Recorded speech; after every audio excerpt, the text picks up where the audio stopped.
Խաղություն արտասիրել ժողովուրդ։ Խաղություն ես։ Այսօր նույնպես կպատասխանենք հարցի, մեր շատ սիրելի քույրիկ հարց է ուղղել։ Եղբայր ջան, բացատրեք, խնդրում եմ Թվոց 20-րդ գլխի 28-րդ խոսքը։ Սա ինչ իրավիճակ է։ Կարդամ այդ գլուխը։ Կարդա այդ խոսքը, հա։ Եվ Ահարոնն իր զգեստները չէ, դեռից չէ։ Եվ Մովսեսը 28-ից։ Հա, եւ Մովսեսը մերկացրեց Ահարոնին նրա զգեստներից է, եւ նրա որդի Եղազարին հագցրեց նրանց։ Եվ Ահարոնը մեռավ այնտեղ Սարի գլխին, եւ Մովսեսը եւ Եղազարը Սարից են իջան։ Ինչ իրավիճակ կա զգեստները, չէ, հանել, մերկացնել ու հացնել իր որդուն։ Այս հարցը կոնկրետ այս մասին է։ Ես ինքան կուզեմ մելան այս ընդհանուր բանը կարդամ։ Ահարոն նովա, Մովսես նովա, Եղիազար նովա, զգեստներն ինչ է, սրանք սա հոգևոր մեր կյանքի մեջ Հիսուս Քրիստոսն ասեց ամեն կետը, ամեն մի նշանագիրը կարևոր է, կատարվելու են, չի անցնելու ոչ մի բան։ Այսինքն չկարդանք, զգեստները հանեց, հագցրեց, հա ինչ անենք, հոր զգեստներն էր որդուն հագցրեց։ Դա որ նայես տենց է, բայց հոգևոր իմաստով սա միտք ունի։ Ինչի համար հագցրեց։ Լավ, ինչի համար եթե հագցրեց անգամ, ինչի համար գրվեց Աստվածաշնչի մեջ։ Ուրեմն մեր հոգիների փրկության համար պետք է, կարևոր է որ գրվեց, չէ՞ որ մենք կարդանք, մենք հասկանանք, մենք մեր մեջ տեսնենք այդ իրավիճակը։ Սիրելի հարցնող, Տերը օրհնի ձեզ շատ հետաքրքիր, ասենք շատ այս հարցը ձեր դրդապատճառը այս հարցի հոգևոր հասկացողությունը հասկանալն է, հոգևոր իմաստը հասկանալն է։ Դրա համար ես ուզում եմ կարդալ 22-րդ խոսքից, այդ նույն գլխի 22-րդ խոսքից ու ընդհանուրը կամբողջացնենք։ Եվ Կադեսից չվեցին ժողովուրդը, Իսրայելի ժողովուրդը, երբ որ Եգիպտոսի երկրից դուրս էր գալի, պետք է գնային խոստացյալ երկիրը, Քանանի երկիրը, ու անապատում 40 տարի շրջելուց հետո սա մեծ պատմություն է, պետք է մենք նայենք, սա այն խորհրդապատկերն է, որ մենք Եգիպտոսից դուրս գալուց հետո 40 տարի պտտվում ենք, հələ խոստացյալ երկրին չենք հասնում։ Այսինքն այն ապաշխարության, այն խաղաղության, այն սիրուն չենք հասնում, մինչև սիրուն հասնելը լիքը փորձությունների միջով ենք մենք հասնում։ Սա բացատրում եմ ես մեր ներսի աշխարհի կատարվելիքը։ Եվ Կադեսը նշանակում է սուրբ, նվիրված վայրից մենք, երբ որ Եգիպտոսից դուրս ենք գալի ծովն է բացվում մեր առաջ անցնում ենք, ոսկե հորթ ենք պատրաստում, երբեմն թերահավատություն ենք անում Աստծո հանդեպ, երբեմն վիճաբանություններ ենք անում, երբեմն խոնարհվենք ու սիրով ենք անում, երբեմն ամախեկի դեմ հլնում ենք պատերազմի զորավոր ու հաղթում ենք։ Սա մեր ընթացքն է, մարմնավոր իրավիճակից դուրս գալու ընթացքն է, մինչև հասնելը խոստացյալ երկիրը, մինչև հասնելը մեր սրբությանը, ասենց ասած, մեր ներսի կյանքի մեջ։ Տեսեք, Կադեսից չվեցին եւ Իսրայելի որդկանց բոլոր ժողովուրդը եկան Հովր սարը։ Եվ Եհովան խոսեց Մովսեսի եւ Ահարոնի հետ Հովր սարումը Եդովնի երկրի սահմանի մոտ ասելով։ Տեսեք, Եհովան խոսում է, սերը խոսում է, երբ որ այդ ժամանակ սերն է մեզ առաջնորդում, Եհովա Աստվածն է մեզ առաջնորդում, որ մենք դուրս գանք այդ մեղքի աշխարհից, Եգիպտոսի աշխարհից, եւ այս ընթացքի ժամանակ հասնենք մեր խոստացյալ երկրին։ Եգիպտոսից դուրս գալը 1, ընթացքը 2, մինչև հասնելը խոստացյալ երկիրը 2, երրորդը արդեն մտնում ենք խոստացյալ երկիրը։ Այս 3 թվի մասին դուք հիշեք, միշտ շատ կարևոր թիվ է այս 3-ը, որ Աստվածաշնչի մեջ շատ տեղեր է նշվում, շատ տեղեր է հիշվում, որը նշանակում է հոգևոր խորհրդով սկիզբ, ընթացք ու ավարտ։ Սկիզբը, որ նրանք որոշեցին ապաշխարեն դուրս գան հոգևոր, այսինքն եգիպտական երկրից, Եգիպտոսից, մեղքի աշխարհից, ես երբ որ միջար բան եմ անում, որոշում եմ կայացնում, արետի վատ բան է չեմ անի։ Ես եղբոր մասին է չեմ տատի բամփասի, է չեմ վիճի եղբոր հետ։ Դա սկիզբն է։ Ու գալիս է ընթացքը, եղբայրը վիճաբանության առիթ է տալի, ես երբեմն խոսք եմ ասում, նորից լուր եմ մնում, ընթացքն է դա։ Այս փորձությունների 7 փուլերի միջով անցնելուց հետո հասնում եմ երրորդ կետին, գագաթնակետին, այսինքն էլ չեմ վիճում եղբոր հետ։ ապաշխարում եմ դրանից, խոստացյալ երկիրն եմ մտնում։ Սա այս խորհրդապատկերն է սիրելիներ։ Եվ երբ որ չվում էին, այսինքն տեղից տեղ տեղափոխվելով 40 տարի անապատում, սա երկրորդ ընթացքի մեջ է, ապաշխարության ընթացքի մեջ, արդեն որոշումը կայացել են, դուրս են գալի ու այս ընթացքի մեջ է, իրաց ապաշխարությունը ընթացքի մեջ է։ Իսկ ընթացքը մենք գիտենք, լիքը փորձություններով լի է, փորձություններով լի է, անընդհատ փորձություններ է գալի մեզ ընթաց, մինչև ապաշխարում ենք այդ իրավիճակից, մինչև մտնում ենք հանգիստը Տիրոջ։ Եվ երբ որ եկան Հովեր սարի վրա, սերը, որ առաջնորդում է մեզ,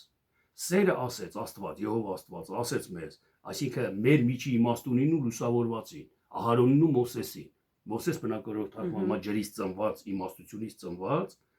մեր իմաստությունն է մեզի հանում մեղքի աշխարհից։ Ահարոնն է լուսավորված, իմաստության գործերը կատարող, լուսավորված, այս խորհրդապատկերն է։ Ու այս երկուսին ասում է, դուք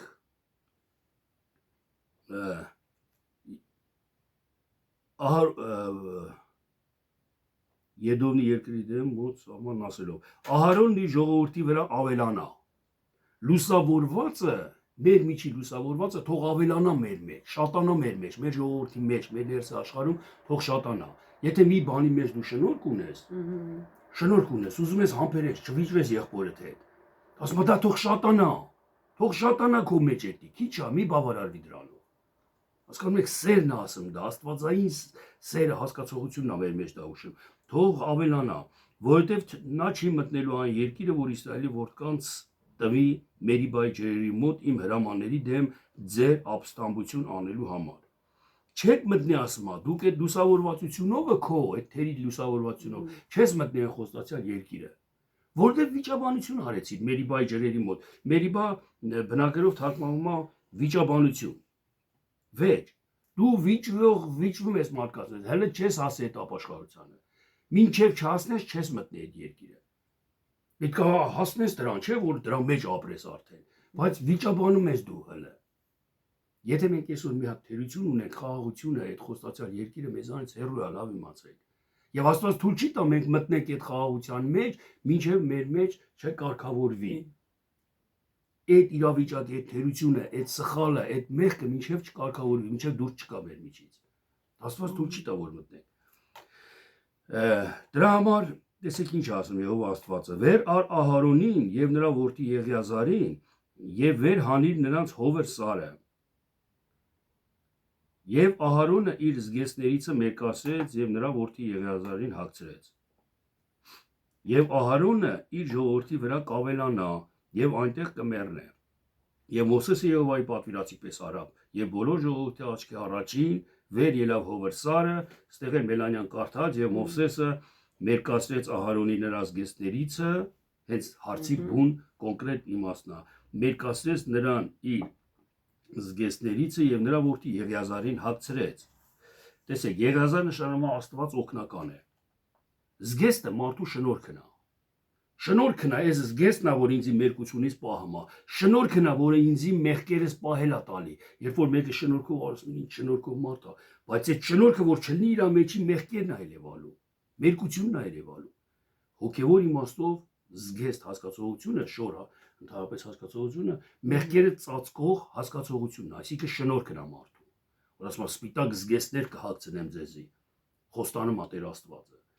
Այսինքն մաքուր շնորհք կտամ ձեզ։ Այն շնորհքը չեմ տա ձեզ, որ դուք լուրս մնամ եղբորը մթում շնորհք ես ցույց տալի, բայց ներսից ատելություն է գալի։ Դա կեղտոտ շնորհք է։ Սև զգեստ է դա։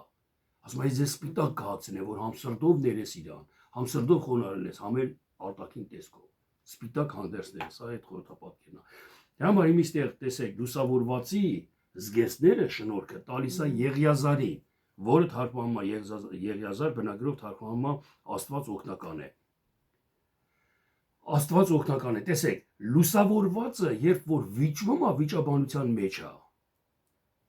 Ահարոնը եւ Մովսեսն էլ վիճվեց Մերիբայի ջրերի մոտ։ Այսինքն վիճաբանության խոսքերի վրա, ջուր խոսքն է, ասու խոսքն է նշանակը։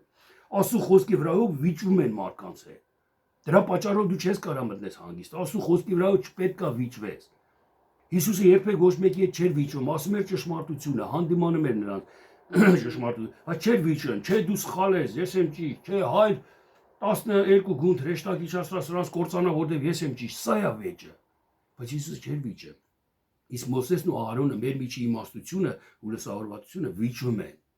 Մեր միջի իմաստությունը միշտ իրան ուզում է առաջ տանի։ Իր խոսքը արեք մենք վերցնենք մեր վրա, չանցնենք Մովսեսի, պատկերացնենք մարդ մի հատ հրաշով Մովսեսի։ Այդպես չէ, մեր միջի իմաստությունը, երբ որ մի բան իմանում հասկանում ես, օրինակ ասենք եկեղեցիներ կան, 50-ական, խարիզմատիկական, բապտիստական, չէ, լիքը եկեղեցիների անվանումներ կան։ Այս բոլոր եկեղեցիների մեջ կա իմաստություն, իրանց իմաստության հիմքի, շնորհի վրա են հաստատված իրանց եկեղեցին։ 50-ական եկեղեցին հաստատված է, որ գլխին շորթ գցի կինը։ Խարիզմատիկական եկեղեցին ասում է մենք ազատ ենք, սրա վրա հիմնված։ Ու սրանք վիճվում են։ Սրա Մովսեսի հետ վիճվում է, հասկանում եք։ Կրվում է, չէ պետք է կինը գլխին շորթ գցի գրված է, չէ մենք ազատ ենք, չէ պետք է գցենք։ Այս վիճաբանության պատճառով նրանք չեն մտնում խոստացյալ երկիրը։ Չեն մտնում այն ավետյաց երկիրը, որը որ Տերը խոստացել է ամեն մի հավատացյալի։ Դրա համար ասում եմ դուք պետք է մեռնեք։ Դուք պետք է դադարեք այդ ձեր վեճից։ Ման նշանակում է դադար, վերջ։ Չգործել։ Ման նշանակում է որ այդ չի գործելու։ Դու պետք է չգործես, այդ մեղքից վիճաբանությունը պետք է դադարի քո մեջ։ Համար ասում եմ դու մեռի, տեսեք Ահարոնի զգեստները, լուսավորվածի զգեստները հացրեց իր որդի Եղիազարին։ Այսինքն Ահարոնը այդ վիճաբանությունը, որ կա լուսավորվածի մեջ, դադարեց, լռեց, բայց իր շնորհները տվեց իր շարունակության սերունդին։ Իրանից շարունակվող իր որդու Եղիազարին, որը նշանակում է Աստված օգնական է։ Այսինքն, տեսեք, սիրելի քույրիկ, ձեր հարցի պատասխանը, երբ որ մենք վիճաբանում ենք մի հարցի շուրջ, չէ, մենք չենք ասում Աստված օգնական, Աստված կանի։ Այլ մենք վիճում ենք, մերն ենք առաջ տանում, բայց ստե Ահարոնի որդին Աստված օգնական է։ Այսինքն այդ վիճաբանության փոխարեն մենք ասում ենք Աստված օգնական է, թող օգնի Աստված քեզ, թող ողորմություն անի քեզ, թող հասկացնի քեզ։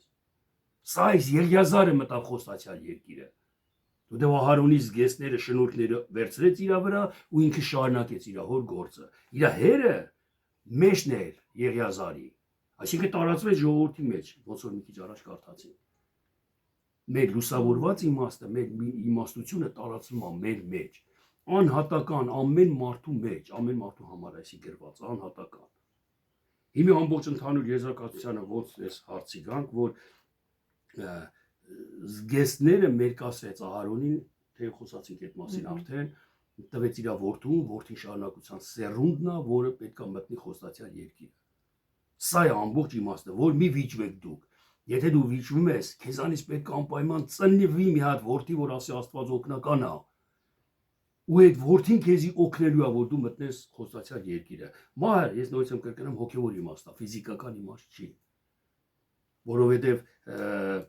ֆիզիկական իմաստով փարիսեցիներն ու դպիրները նայում էին, որ Աբրահամը մեռավ, թաղվավ։ Հիսուսն ասում է Աստված մեռելների Աստվածը չի, կենդանի է ու մեր մեջ է։ Հասկանում եք, այս հոգևոր հասկացողությունը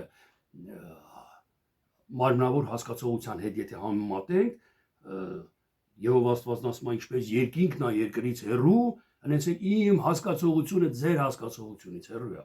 Այսինքն հոգևորը մարմնավորից այսպես տարբերու հեռու է։ Դրա համար հասկանում ենք մենք հոգևոր սիրելի հաստվող, որ մեր շնորհքը, երբ որ այսօր ես շնորհք եմ ձեռք բերում, չէ, ենթադրենք ներելու շնորհք եմ ձեռք բերում։ Մի ժամանակ չէի ներում, վրեժ խնդիր էի լինում, վեճի կռվի մեջ էի լինում, բայց հետո այս փուլերը անցնելուց հետո ապաշխարում եմ, ես սկսում եմ ներել մարդկանց, դիտակցում ու հասկանում եմ Հիսուս Քրիստոսին ընդունելով իմ մեջ, Հիսուս Քրիստոսի օգնությամբ, Հիսուս Քրիստոսի առաջնորդությամբ ես ներում եմ մարդկանց։